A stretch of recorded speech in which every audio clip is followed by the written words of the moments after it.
ورته څوک پیش کړي چې چا چې د الله د دین لپاره خپل د اولادو څخه دغسې ځان جلا کړی وي چې در مرګه چې د خپل اولاد سره ملاقات نه وي کړی، خو د الله دین ته دې ټول عمر په جهاد په سنګر کې وقف کړی وي، لکه زموږ ستاسو ګران محترم امیر المؤمنین ملا محمد عمر مجاهد زین الله تعالی به بطن الارض کما زین به وباجناده زهر الارض. هغه مبارک چې څنګه قرباني ورکړ چې خواږه اولادونه او بچان د خپل ځان جلا کړل، ټول عمر د الله د دین دپاره د جهاد دپاره په خپل سنګر کې ژوند یې در مرګه پرې هلته تېر کړي، خو دا ټول قریبان یې د ځانه لرې کړل، خو د الله دین یې د ځانه نه کړي لري. دا چې څوک موږ ته پیش کړي، دا چې څوک موږ ته پیش کړي په دې قانون کې په دې زر کلنه صدۍ کې چې دغسې د الله د دین او د مسلمانانو امیران داسې په سره اور کې لله پسې وي، دغسې چې سوځل سوي چې اندامونه دې په اور باندې لله پسې وي، لکه موږ ته چې ګران امیر المؤمنین شمس الشهدا ملا اختر محمد منصور شهید تقبله الله ورکړي. دا دې موږ ته څوک په زر کلنه صدۍ کې پیش کړي چې دغسې شیخ الحدیث دی د مسلمانانو امیر ټاکل سوی وي، لکه موږ ته چې لله الحمد الله را کړ دی، دا د الله نعمت دی. أما بعد فأعوذ بالله من الشيطان الرجيم بسم الله الرحمن الرحيم. لقد كان لكم في رسول الله أسوة حسنة صدق الله مولانا العلي العظيم. افلاطول مجمعه د دې فتحې د مبارکۍ په خاطر باندې د الله بلا کیف د شکریې دپاره پر نبی اکرم صلی الله علیه وسلم باندې یو درود شریف ووایست. اللهم صل علی محمد.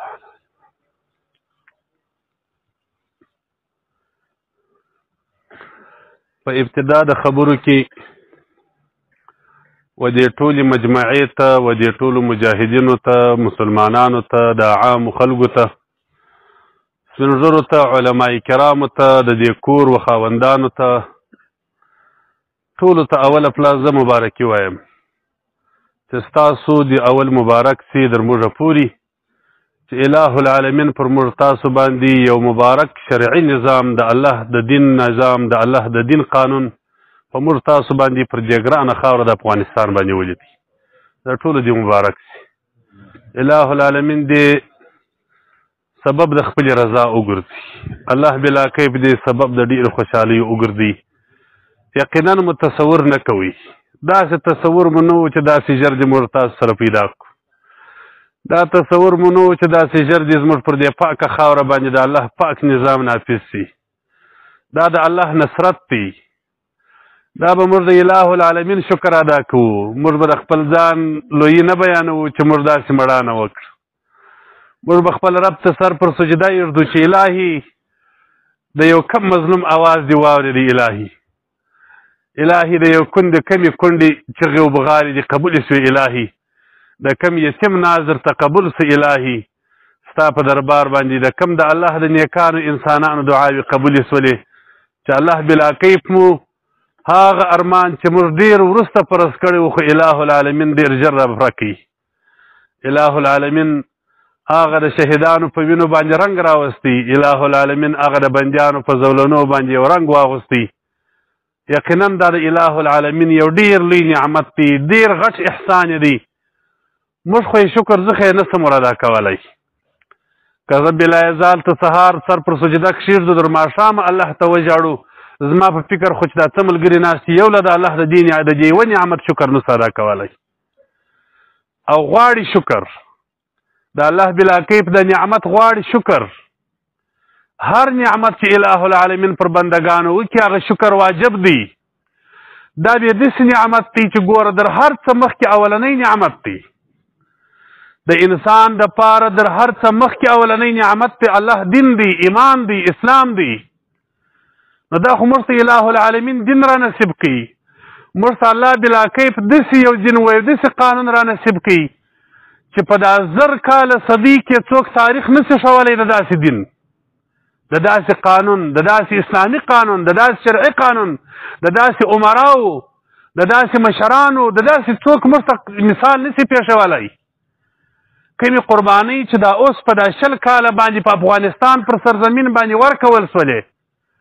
کم شهیدان چې مو ورکړي دي، کم علما چې مو ورکړي دي، کم امیران چې مو ورکړل، د دې مثال په دا 1000 کلنه صدۍ کې څوک موږ ته نسي پیښولی. دا هم په 1000 کلنه صدۍ کې څوک موږ ته نشي پېښولی چې پر دې 1000 کاله چې د افغانستان یا پر عام اسلامي ممالکو باندې دغسې عمرا تېر سوي عمرا و نیکان خلک تېر سوي دي خو دغسې د احادیثو شیخان د احادیثو علما د الله د دین باندې ښایسته نازولي انسانان چې تېر سوله او د الله پر دین دغسې قرباني ورکوونکي خلک لکه موږ تاسو چې کوم عمرا ورکړله یقینا دا ډېر کم خلک به څوک پېښي څوک به نه کړي راته پېښ دا چې موږ ته څوک پېښ کړي چې چا چې د الله د دین لپاره خپل د اولادو څخه دغسې ځان جلا کړی وي چې در مرګه چې د خپل اولاد سره ملاقات نه وي کړی خو د الله دین ته دې ټول عمر په جهاد په سنګر کې وقف کړی وي لکه زموږ ستاسو ګران محترم امیر المؤمنین ملا محمد عمر مجاهد زین الله تعالی به بطن الارض کما زین به وباجناده زهر الارض هغه مبارک چې څنګه قرباني ورکړ چې خواږه اولادونه او بچان د خپل ځان جلا کړل ټول عمر د الله د دین دپاره د جهاد دپاره په خپل سنګر کې ژوند یې در مرګه پرې هلته تېر کړي خو دا ټول قریبان یې د ځانه لرې کړل خو د الله دین یې د ځانه نه کړي لري دا چې څوک موږ ته پېښ کړي دا چې څوک موږ ته پېښ کړي په دې قانون کې په دې 1000 کلنه صدۍ کې چې دغسې د الله د دین او د مسلمانانو امیران داسې په سره اور کې لله پاسه وي دغسې چې سوځل سوي چې اندامونه دې په اور باندې لله پاسه وي لکه موږ تاسو چې ګران امیر المؤمنین شمس الشهداء ملا اختر محمد منصور شهید تقبله الله ورکړي